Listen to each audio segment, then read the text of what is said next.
de la mañana, gobierno de la Z101 en este miércoles mitad de semana. Continuamos nuestra agenda y tenemos una invitada muy especial, tanto por su experiencia en el servicio público como por su preparación.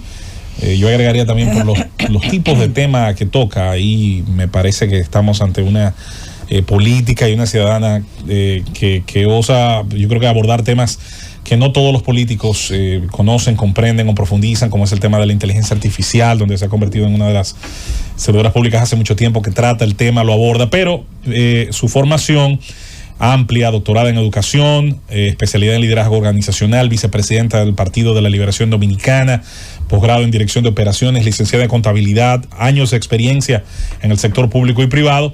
Fue viceministra de Seguimiento y Coordinación Gubernamental del Ministerio de la Presidencia. Recuerden la implementación del 911, donde tuvo un rol protagónico, así como una gran cantidad de conocimientos y de experiencias que suma la licenciada Zoraima Cuello, a la que queremos hoy dar la bienvenida al gobierno de la mañana y la Z101 para tratar temas de actualidad. Buenos días y bienvenida. Muy buenos días, José Luis, y a todo este equipo extraordinario de profesionales a quienes aprecio de verdad muchísimo. Para mí es un placer, como siempre, y un buen fuerte saludo a toda esta importante audiencia que se conecta con nosotros. Su outfit ha sido muy aplaudido desde que llegó.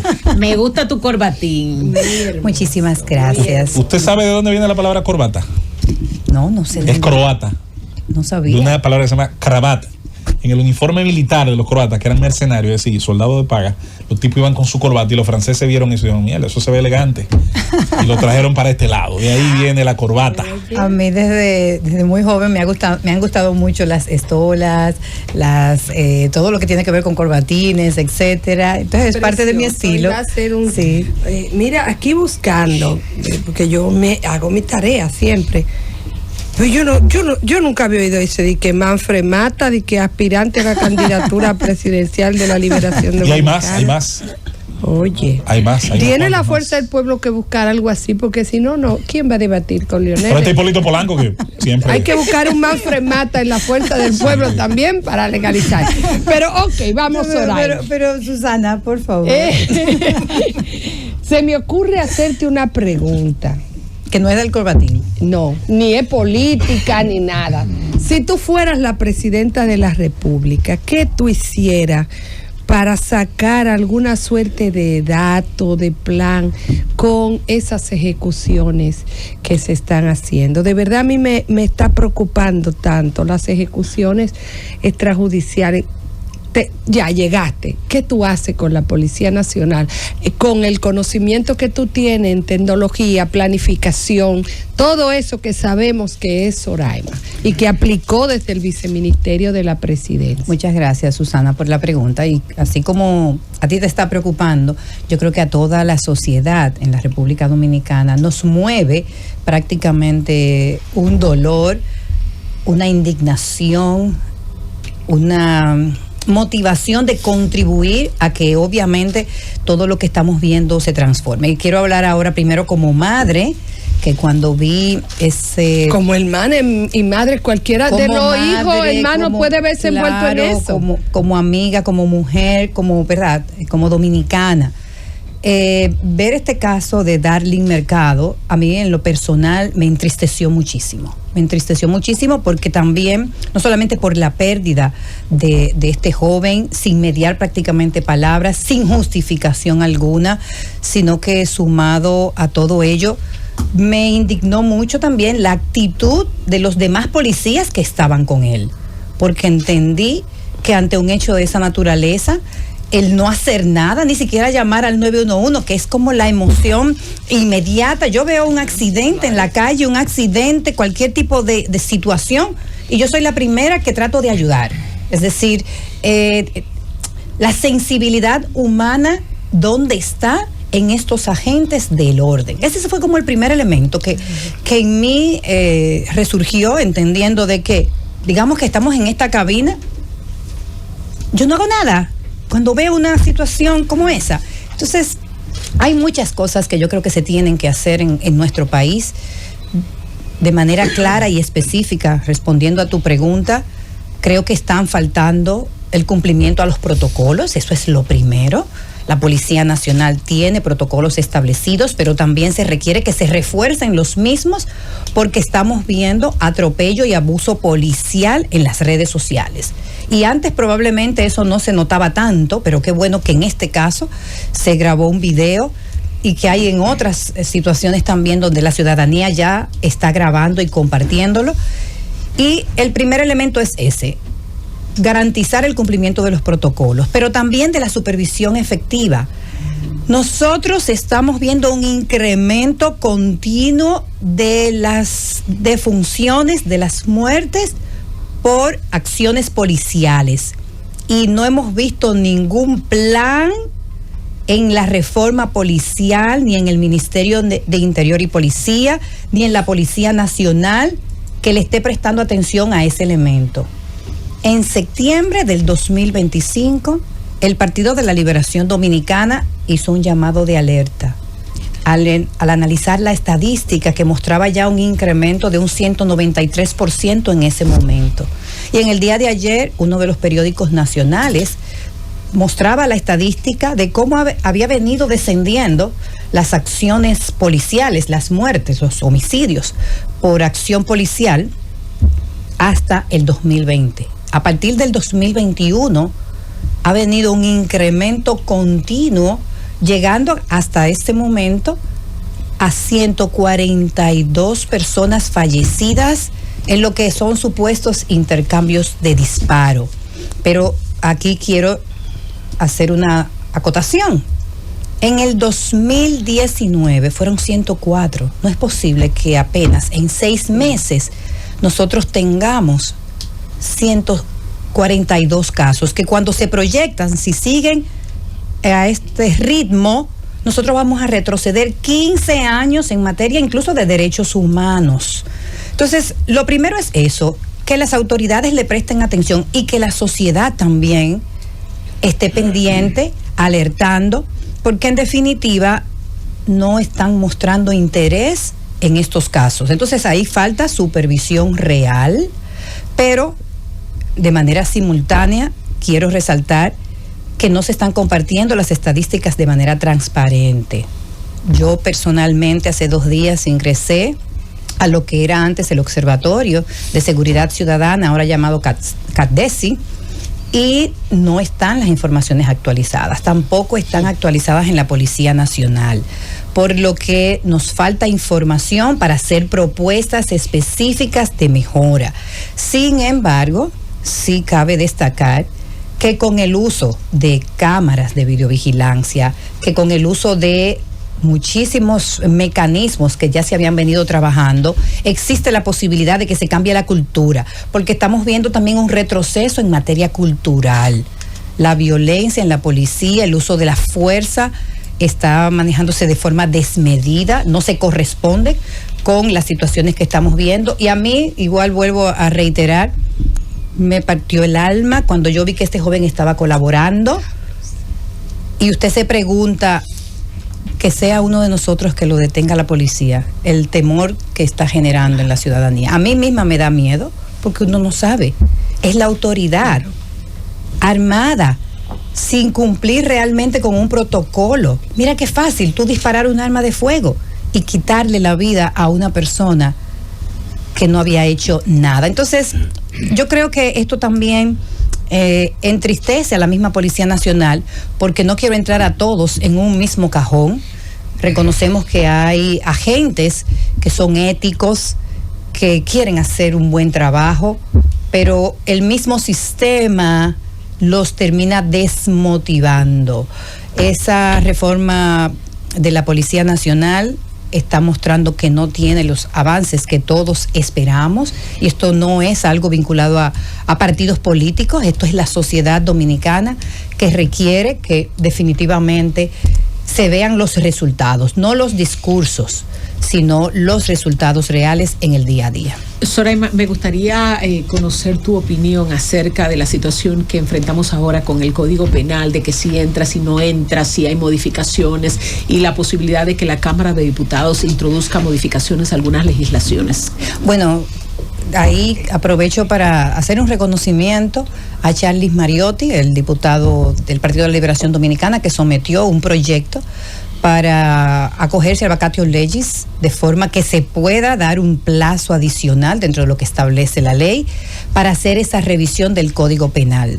Nosotros como Partido de la Liberación Dominicana también presentamos una moción ahora en el mes de junio, el 22 de junio, donde hacíamos la recomendación al Senado de la República, a la Cámara de Diputados, para que se revisen esos artículos que de una forma u otra terminan coartándonos a todos y a todas en materia de libertad de expresión. Yo en lo personal entiendo que también hay que felicitar que ayer se aperturó en la Cámara de Diputados esa posibilidad de presentar cuáles son cada una de las instituciones, organizaciones que han estado levantando su voz, incluido el Partido de la Liberación Dominicana, presentando sus recomendaciones de modificaciones. Nosotros somos de los primeros que hemos estado diciendo que definitivamente hay artículos que requieren una revisión.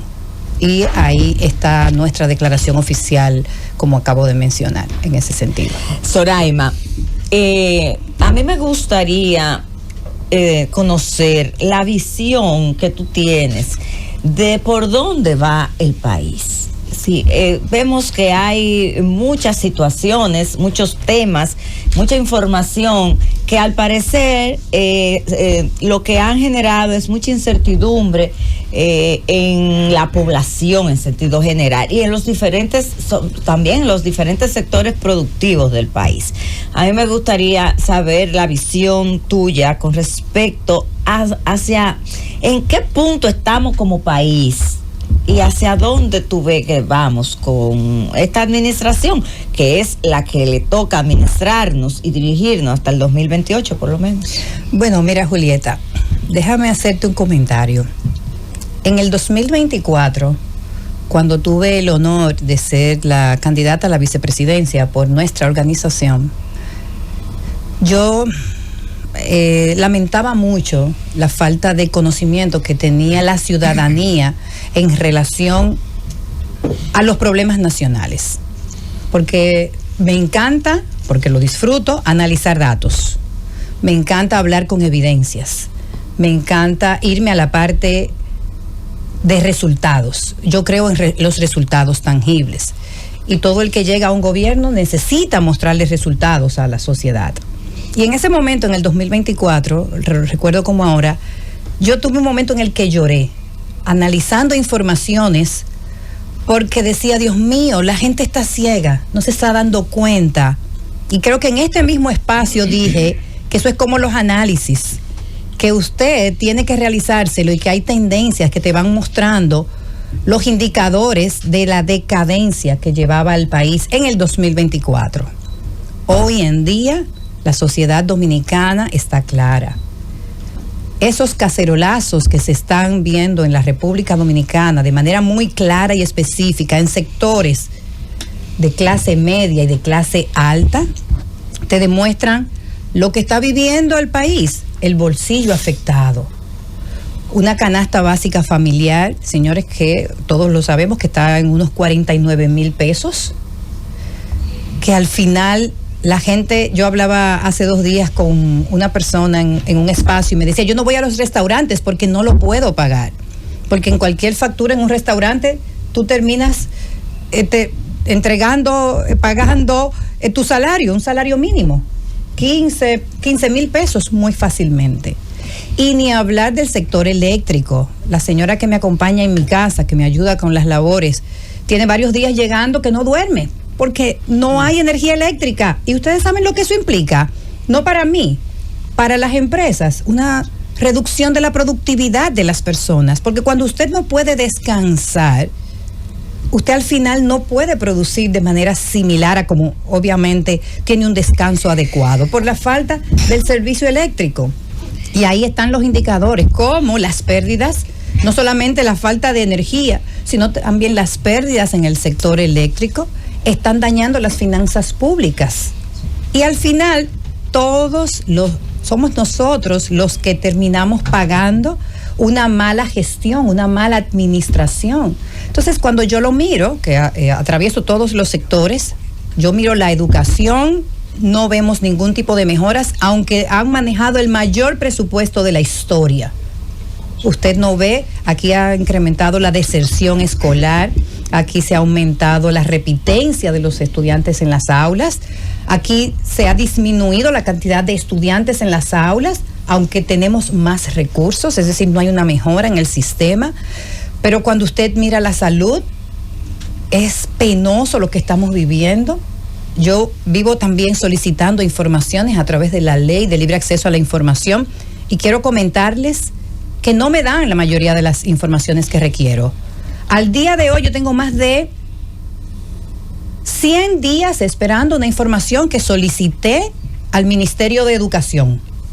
Más de 100 días, cuando la ley establece unos plazos. Lo tengo ya en apelación y voy a terminar sometiendo un recurso legal para que me entreguen la información, que no acostumbro a hacerlo, ni es lo que quiero hacer, porque es un derecho de la ciudadanía conocer cómo se están manejando los recursos públicos. Entonces, cuando usted pasa educación, cuando usted mira salud, cuando usted mira energía eléctrica, cuando usted mira agua potable, hoy mismo revisaba la última encuesta en hogar publicada por la Oficina Nacional de Estadística y ahí nos muestra las deficiencias con las que está viviendo la gente, sobre todo en zonas rurales.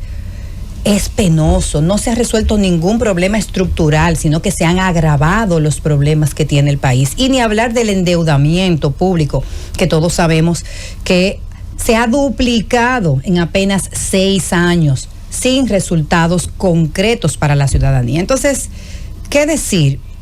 La población está hablando, la población lo está sintiendo, los padres y madres de familia lo están sintiendo, las mujeres lo estamos sintiendo, que justamente el 45% de los hogares están bajo una mujer, dirigidos por una mujer, madres solteras, y no vemos tampoco políticas públicas coherentes para dar solución a las problemáticas nacionales. Decía Susana y también José Luis que yo trabajo mucho inteligencia artificial. Hay muchos datos que se pueden analizar para definir políticas públicas.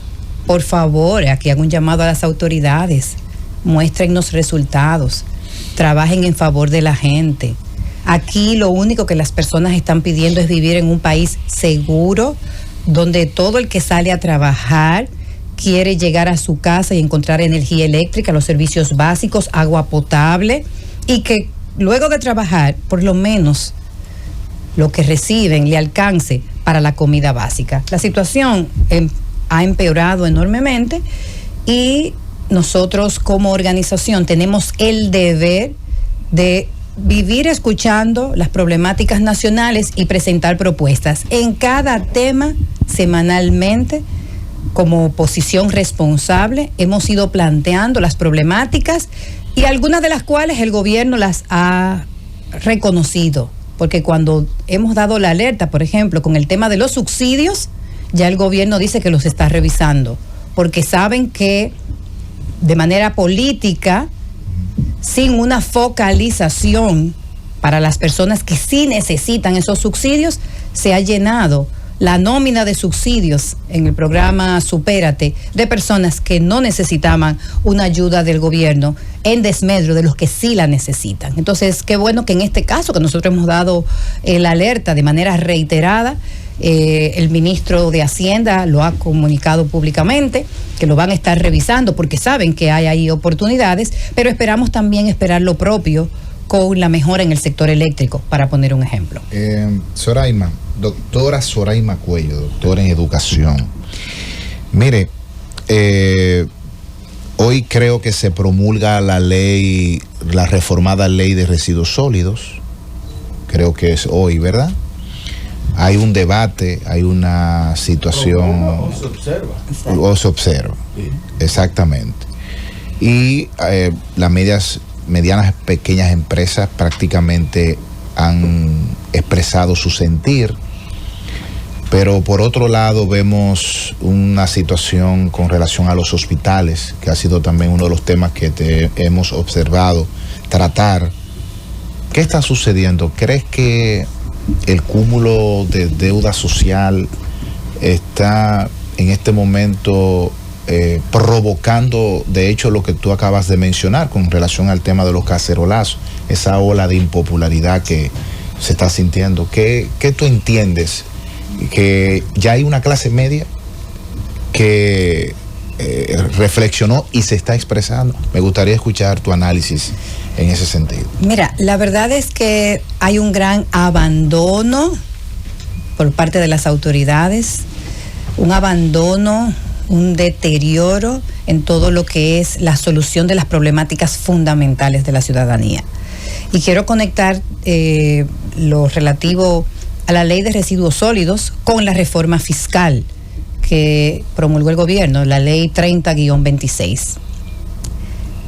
Andy Dawager escribió un artículo en esta semana donde explicaba de manera magistral cómo esa ley de residuos sólidos viene a dañar las micro, pequeñas y medianas empresas. Me imagino que ustedes lo leyeron, porque en definitiva, una empresa, para poner un ejemplo rápido, que no facture nada, tiene que pagar como quiera por residuos sólidos, 5,000 pesos. Una empresa que facture hasta 1 millón, tiene que pagar 5,000 pesos. Pero eso pudiera representar, para muchas empresas, cuando se hace el análisis de la proporcionalidad, el 50% de ingresos de una empresa versus un 0.00 cuando estamos hablando de empresas mucho más grandes. Pero lo más crítico aquí es que empresas que no producen ningún tipo de residuos sólidos tienen que pagar de manera desproporcionada también por los residuos sólidos. Y aquí no quiero yo decir que estoy en desacuerdo con que se trabajen y se procesen. Todo lo contrario. Nosotros creemos en lo que es el ordenamiento territorial, en la preservación del medio ambiente y del tratamiento correcto de todos los residuos que se generan en la República Dominicana. El problema grave está aquí, no solo en cómo se han incrementado esos impuestos, sino en el manejo transparente de esos recursos, y esa es una opinión muy personal, porque como ustedes saben, algunos, yo estuve analizando el nuevo Eco5RD que se creó para manejar los residuos sólidos. Esa institución está recibiendo más que muchas instituciones, recibe más dinero que el Defensor del Pueblo de la República Dominicana anualmente, más que la Oficina de la Defensa Pública, más que varios ministerios, recibe más dinero que el Ministerio de la Mujer. ¿Tú sabías eso, Susana? Eco5RD recibe más recursos que el Ministerio de la Mujer. Espérame, pero entonces, pero Eco5RD para manejo de los residuos sólidos, pero a eso tú le sumas el fideicomiso DO sostenible, que es para lo mismo, y a eso tú le sumas los recursos de los ayuntamientos. Entonces aquí estamos ante una duplicidad de instituciones que se están creando con personas adicionales, pero tú no ves el resultado. Entonces eso es un barril sin fondo. Es un barril sin fondo. Y nadie sabe, nadie conoce, exacto, pero el fideicomiso de O sostenible se ha criticado mucho, porque entonces dentro del consejo están las empresas que son las que procesan, pero no están, obviamente, los que terminan pagando. Entonces, la población está despertando, porque ahí te quiero sumar con la reforma fiscal. Todo eso que se va a pagar de residuos sólidos lo vamos a pagar los dominicanos y las dominicanas, porque ya las empresas lo han dicho. El CONEP, la IRD, todas las empresas, las organizaciones, las asociaciones que agrupan los gremios vinculados a quienes lo van a pagar, lo han dicho.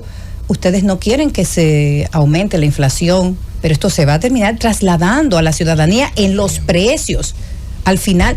Y sumado a ello, veamos ahora la reforma fiscal, donde en lo personal, que como saben, fomento la economía digital, hemos visto este impuesto que para mí es altamente nocivo, porque incluso lo estudié a nivel internacional, el del incremento a las transferencias bancarias.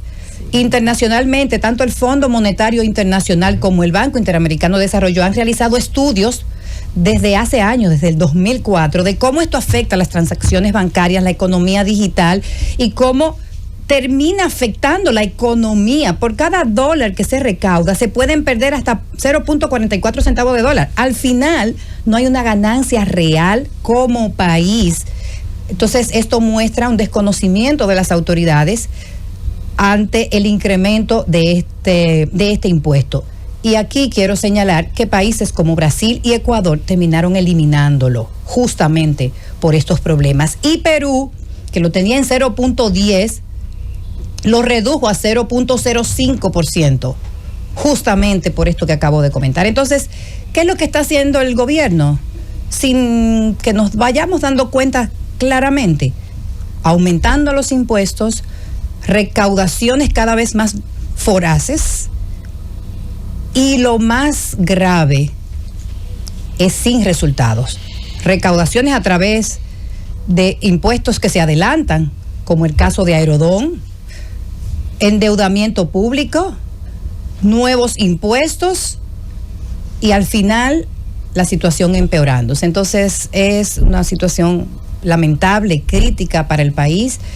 Yo tengo la confianza en que en algún momento las autoridades van a despertar de este letargo que nos está llevando, y no queremos que eso ocurra, a una situación muy grave donde hay algunos que dicen, bueno, quizás van a tener que esperar que se dé una crisis todavía mucho más fuerte, donde no tengamos posibilidad de colocar bonos soberanos por el nivel de endeudamiento, que la economía se comience a afectar aún más, y entonces ahí es que vamos a tomar medidas correctivas, porque definitivamente, Joselito, para responder de manera rápida a tu pregunta, hay un deterioro real del bolsillo, del manejo fiscal, y en todos los aspectos, en la materia estadística, se demuestra que el país está en una situación que requiere atención inmediata.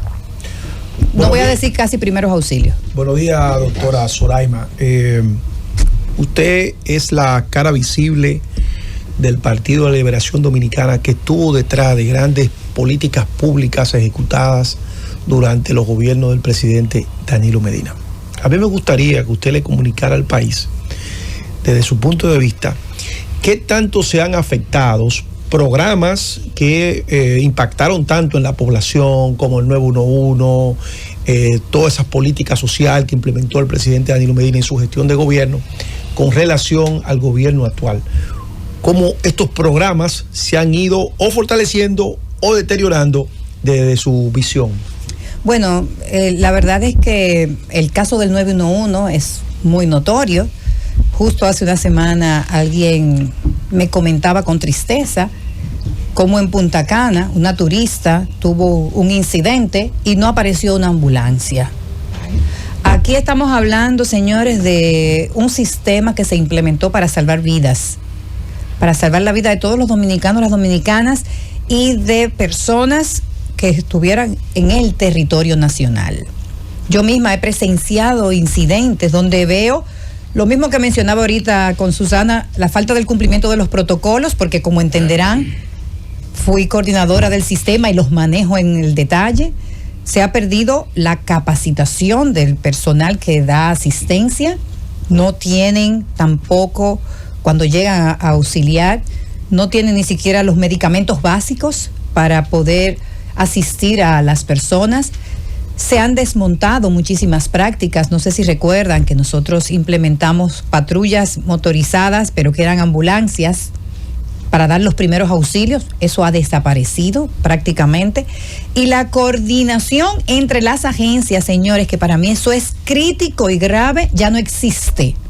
Y lo digo con evidencias porque en lo personal solicité información al 911, información consolidada de las asistencias y de las respuestas que se están dando, y oficialmente el 911 me respondió que yo tenía que solicitarlo institución por institución, es decir, que yo tenía que ir a la policía por un lado, que yo tenía que ir al Ministerio de Salud o a la DAE, que es la que maneja el tema de las ambulancias, que yo tenía que irme a los bomberos, cuando el 911 es un sistema que coordina, que se creó justamente de manera consolidada para garantizar una gestión articulada de la asistencia a las emergencias. Entonces, aquí ha habido un desmonte de los programas fundamentales por desconocimiento, por negligencia, por incapacidad, y a uno le duele porque definitivamente es a la gente que más lo necesita, porque es el momento más crucial de tu vida.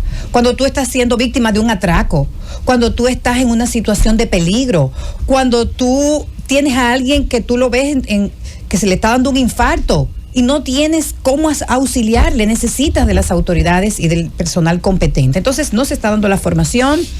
Ustedes lo ven, las cámaras de videovigilancia no parecen que estén funcionando en su mayoría. Sería bueno que ahí hagamos un análisis de lo que ha venido ocurriendo, pero en definitiva, el 911, lamentablemente, miren, y lo digo con dolor, porque yo sé las noches que invertimos, los 24 de diciembre que nos las pasábamos ahí hasta pasadas horas de la noche, los 31 de diciembre que no teníamos seda familiar porque estábamos atendiendo las emergencias y trabajando para garantizar un servicio idóneo para la ciudadanía.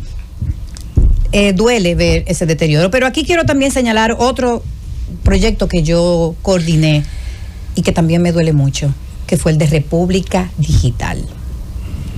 Quiero mencionarlo porque en la medida en la que el mundo avanza con las tecnologías, el país, y lo vemos, está completamente desarticulado en materia de una visión de transformación digital. Y ni hablar de una mirada, y porque me llegó a la mente rápido, de una reforma del Estado, que también hemos tenido mucho tiempo hablando de ese tema. Y eso lo podemos hablar en otra oportunidad. Cuando hablamos de República Digital, yo quiero referirme a los servicios públicos en línea. Nosotros trabajamos y dejamos cerca de 2,000 servicios públicos en línea que usted podía solicitar los servicios a través de su celular de manera rápida. ¿Qué pasa? Que en la medida en la que usted desmonta eso, en la medida en la que las instituciones no tienen protocolos claramente establecidos, no tienen servicios en línea, eso es el caos. Eso es el macuteo, eso es el tú tenés que ir a ver a un funcionario. Una persona no tenía que irme a ver a mí o a ninguno de los funcionarios que estaban en esas instituciones para poder sacar un servicio rápidamente. ¿Se ha desmontado eso? Bueno, yo fui la primera que pasaportes, ahora lo están mejorando un poco. Yo solicité la renovación de mi pasaporte en línea. Señores, y fue un caos. Fue un caos. Mire, y yo también lo lamenté, porque yo creo en cómo los servicios en línea te facilitan la vida. Claro. En que usted no tiene que desplazarse. Nosotros que hablamos de un caos también en materia del tránsito, que yo no quisiera tener a veces que salir a la calle. Venía para acá justamente y con un poco de presión porque las vías públicas colapsadas. Entonces, no hay una visión del ciudadano. Las políticas públicas no están mirando las necesidades de la gente. Y en ese sentido, aprovecho para hacer ese llamado a las autoridades para que de nuevo se retomen esas iniciativas que lo único que tenían como finalidad era modernizar el Estado dominicano y sobre todo facilitarnos la vida a todos y todas sin distinción de partido, de edad, de raza, de nada. Es decir, son servicios para todo el que lo necesite. Es lamentable que se hayan dejado caer, que no se haya avanzado en esa dirección. Y aprovecho para decir que recientemente estoy haciendo unos análisis de los avances en materia de gobierno digital y veo con preocupación los resultados institucionales que muestra la misma OPTIC en su página oficial. Sí, doctora Cuello, usted es una cara fresca y capacitada del Partido de la Liberación Dominicana, sin lugar a dudas. La Cámara de Diputados acaba de abrir un espacio para la modificación del Código Penal. Nosotros vimos que el PLD, la bancada del PLD, parece que votó a favor del actual código, pero ahora se ha abierto ese espacio. Vi que también el Ministerio de Justicia está llamando a ciertos sectores para que hagan sugerencias. El presidente de la Cámara de Diputados dio hasta el miércoles para que se hagan sugerencias para enmendar el código. ¿Cuál es la posición del PLD? Si es que se ha discutido eso en los organismos del PLD con relación a estos artículos controversiales, como por ejemplo los artículos que penalizan la injuria y la difamación, sí, de manera regresiva, porque ya la mayoría de países del mundo están en un proceso de eliminar eso, es decir, eliminar la penalización de la difamación. para fortalecer más la libertad de expresión. ¿Cuál es la posición del PLD con relación a esto? Si usted le va a transmitir a su bancada en la Cámara de Diputados esas sugerencias, que ustedes van a hacer. Bueno, quiero aprovechar que usted hace este comentario para mencionar que la bancada del PLD no votó a favor en su totalidad. Se le dio libertad para votar en ese momento. Y Gustavo Sánchez, como ustedes lo pueden haber visto, no votó a favor, votó en contra. Charlie Mariotti no votó a favor, votó en contra. La diputada Heidi Musa de Puerto Plata tampoco votó. Entonces, al parecer hay una mala información en relación a quién. No solamente vi esos 3 que no votaron, el resto que votó a favor. Pueden ahí ¿cuántos son? 17. No estaban todos presentes en ese momento cuando se dio la aprobación final. Pero nosotros sí presentamos ante la Nación el 22 de junio una postura en relación a la revisión necesaria del Código Penal, y aquí la tengo abierta para leerle algunas cosas. Por ejemplo, uno de los puntos decía que antes de la entrada en vigencia del nuevo Código Penal, que se elabore y se someta urgente un proyecto de ley que adecúe los artículos 208 al 213 y las disposiciones relativas al denominado ultraje a funcionarios contenidas en el Código Penal, a los principios también consagrados en la Constitución de la República y a la jurisprudencia vinculante del Tribunal Constitucional, eliminando toda posibilidad de privación de libertad por expresiones amparadas por la libertad de expresión y garantizando una regulación precisa, proporcional y compatible con el debate democrático. También presentamos que se revise la ley 1-26 que crea la Dirección Nacional de Inteligencia, particularmente en lo relativo a la definición de los intereses y objetivos nacionales, el fortalecimiento de los mecanismos de la supervisión institucional y la ampliación de las garantías para la protección de fuentes periodísticas, el secreto profesional y los derechos fundamentales de los ciudadanos. Es decir, que nosotros, el equipo jurídico, el equipo incluso de comunicación del partido y un equipo de especialistas han realizado un levantamiento y unas recomendaciones puntuales en torno al Código Penal. Doctora Cuello, primero que nada, subrayar, porque lo hemos hecho otras veces en otros comentarios y en otros momentos, el gran trabajo que a nuestro parecer hacen los equipos de las distintas secretarías del Partido de la Liberación Dominicana. Siempre hemos dicho, y creo que se ha recuperado para bien una práctica histórica de ese partido de tener sus especialistas en distintas áreas respondiendo a las problemáticas del gobierno, el famoso concepto de gabinete de la sombra que existe sobre todo en los sistemas parlamentarios, donde la libre y leal oposición, como dice la Constitución de esos países, pues genera ese sistema. Eso me parece muy bien, lo alabo, y muchas veces incluso en nuestros comentarios hacemos citas de muchas de esas declaraciones en distintos procesos. Ahora bien, la oposición dominicana de hoy gobernó, es decir, pasó por el Estado, en su inmensa mayoría está dirigida por gente que tiene como usted experiencia de Estado y por lo tanto tuvo en sus manos la posibilidad de generar políticas públicas sobre grandes problemáticas, entre ellas la propia violencia y brutalidad policial, que dicho sea de paso, según las cifras, ha producido más de 3.000 bajas en el país del 2006 para acá. Y otro tema que es en cuestión, el que me gustaría preguntarle, que es el tema de los feminicidios, un tema que usted ha abordado también en sus redes y que me interesa mucho que el país hoy escuche. ¿Qué pudiera sugerir sobre la base de su experiencia, de su visión, tanto en el Estado como desde ahora, desde otra postura? ¿Qué pudiera sugerir Soraima? ¿Qué pudiera sugerir hacer a las autoridades? ¿Qué pudiera prometer no hacer, porque usted no es todo el PLD, pero sí sugerir a su partido hacer si volviera a tener el poder en relación a las políticas públicas sobre un tema tan difícil, sobre el cual no hay varitas mágicas, no las hay, no las había, no las hay hoy ni las habrá mañana, y sobre la cual habrá ciertamente que cambiar algunas cosas de las que hemos hecho y no han producido los resultados deseados, porque seguimos viendo graves situaciones, cifras y casos que conmueven y que de verdad hacen que uno se cuestione todo lo que hemos hecho, no solo en 6 o 4 años, sino durante varias décadas. Bueno, es un tema muy sensible. En lo personal me siento muy vinculada a los feminicidios, vinculada porque he trabajado también mucho el análisis de la violencia intrafamiliar, y definitivamente entiendo que si bien como partido que estuvo en el poder avanzamos enormemente, se definieron un sinnúmero de planes que al día de hoy siguen vigentes, hace falta primero integrar la educación emocional en las escuelas.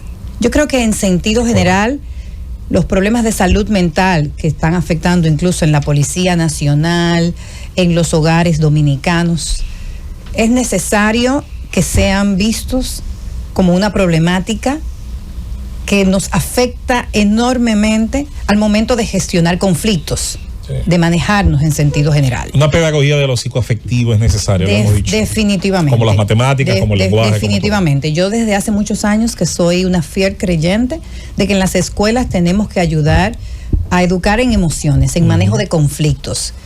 Pero también se habla mucho y no se ha avanzado en que se necesita educar en una nueva masculinidad. Al día de hoy nosotros vemos que las mujeres todavía somos machistas, en el sentido de que las mismas mujeres replicamos patrones de comportamiento que no nos ayudan ni siquiera en los hogares a educar a nuestras propias familias para poner de lado ese machismo ancestral en la República Dominicana. Y a la ministra actual de la Mujer, yo les recomendé, estuvimos participando en un foro convocado por la Junta Central Electoral, que aprovecho de nuevo para agradecer que me hayan invitado como panelista en un espacio con esa mirada de la inclusión femenina y la violencia contra la mujer. Hice la recomendación de la necesidad de que desde el Ministerio de la Mujer se implementen acciones incluso de mentoría, porque las mujeres también necesitan un acompañamiento psicológico. Son muchas las mujeres que se mantienen en relaciones de violencia por situaciones económicas, por temor a verse solas en un hogar, porque déjenme decirle que fui madre soltera y tengo que reconocer que no es fácil. La carga de una familia, señores, uno solo, miren, lo digo con sinceridad como mujer, puede que la sociedad, algunos no lo entiendan, pero el compromiso de una mujer que tiene que echar para adelante un hogar con todo lo que eso implica, pagar casa, energía eléctrica, educación de los hijos, hacer un buen trabajo, es complejo. Entonces, las mujeres necesitan mayor acompañamiento. Y obviamente, a nivel de políticas públicas, yo creo que el Estado tiene la capacidad para hacer mucho más de lo que está haciendo en este momento. Este acompañamiento a las mujeres no se está dando, pero también ese acompañamiento a los hombres.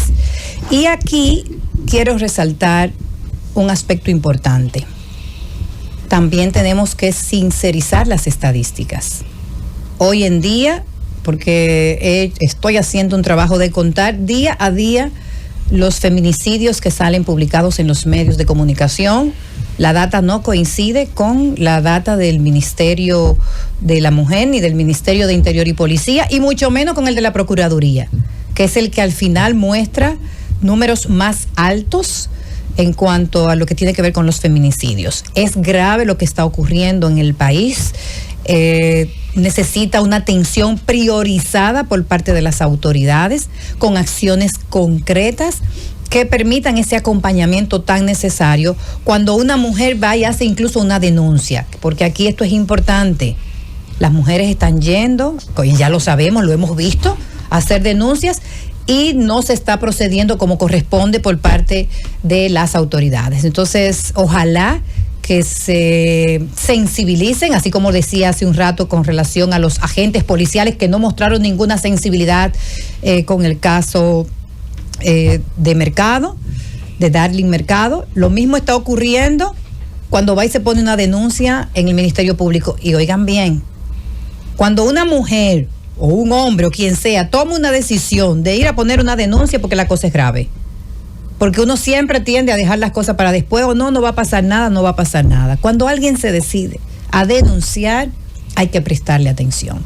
Entonces, Entonces, había muchos proyectos que se tenían en marcha, como Ciudad Mujer, que era una iniciativa de la ex vicepresidenta Margarita Cedeño, un proyecto hermoso. Yo creo que tienen que retomarse todos esos proyectos, dársele una mayor visibilidad, ponerle recursos, porque donde usted pone los recursos está poniendo una prioridad nacional. No hay recursos suficientes, como decía hace un rato, Eco 5RD tiene más recursos que muchísimas instituciones, el ministerio que el Ministerio de la Juventud y que muchísimas otras. Entonces usted se pregunta al final qué es lo que están haciendo con los impuestos, y aquí en este caso específico, qué es lo que estamos haciendo desde el gobierno para mejorar, para disminuir esas lamentables cifras que no deben sumarse más. Yo soy de las que creo que tenemos que detener los feminicidios a la menor brevedad posible. Soraima, tus huellas digitales para que la gente te siga, te lea, porque publicas, opinas, eres una política que fija posiciones, como has dicho, amiga de los datos. Yo creo que mucha gente lo vio y lo conoció, sobre todo en ese debate entre las aspirantes vicepresidenciales, donde sin duda luciste muy, muy bien. Donde pueden seguirte, leerte en general. Muchísimas gracias. Bueno, yo estoy en todas las redes sociales, Soraima Cuello, en Instagram, en Facebook. También publico con frecuencia en Acento o en Diario Libre también, ahí a la orden. Espero que me sigan en Twitter, en X. No soy muy activa en X, pero voy a comenzar a poner más planteamientos puntuales en X. Ustedes van a estar en el debate que está anunciando el CODE. ¿Han respondido positivamente? Bueno, he visto de manera específica que algunos de los que aspiran a la candidatura por nuestra organización, a la candidatura presidencial, han confirmado. Eso lo han hecho de manera individual, algunos de los miembros de nuestra organización que están aspirando a la candidatura presidencial. Así que enhorabuena. Sí, esta emisora es emisora oficial de ese debate también, o sea que por aquí retumbarán también esas voces. Qué bueno, me alegra muchísimo. Gracias de verdad a todos ustedes por las preguntas que me han hecho y por abrirme este espacio, como siempre, para compartir la mirada nuestra desde una oposición responsable, porque yo creo que eso es lo importante, lo que necesita el país. Es un honor para nosotros, Soraima. Muchas gracias. Seguimos con más.